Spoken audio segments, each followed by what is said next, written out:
The reaction of magnesium with iodine will produce an ionic compound. This is a staircase written on most periodic tables, right where that marker is.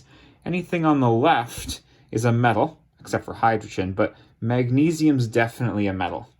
In fact, magnesium wants to lose 2 valence electrons, as metals like to lose electrons, and it wants a charge of +2 in the end because it brings 2 valence electrons, and by losing those 2, it'll have a full outer shell. Iodine is a nonmetal. From the right-hand side of the staircase, it has 7 electrons in its valence shell and wants to gain 1. That means it wants a charge of -1. So, when the metal, magnesium, which wants to lose 2 electrons, react with iodine. Now, iodine comes as a package of 2. That's just how molecular iodine is, and it's a solid.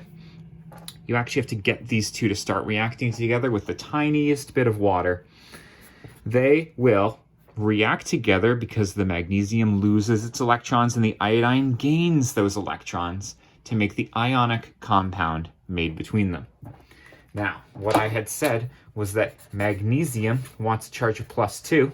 Actually, it was my periodic table that said that. Iodine wants a charge of -1. You can crisscross these charges to get the chemical formula of your product, which is magnesium iodide, Mg1I2. Now, we don't write 1, and I don't want you thinking that this 2 for molecular iodine is related to this 2. This 2 comes from magnesium's charge. That 2 came from the fact that nature just gives us iodine in the form of I2. This is a solid because there's no water around to dissolve it. And ionic compounds like salt, or all salts, happen to be a solid at room temperature. And this is 2 elements coming together to form one single compound. We end up calling that a synthesis reaction. Magnesium will react with iodine to make magnesium iodide.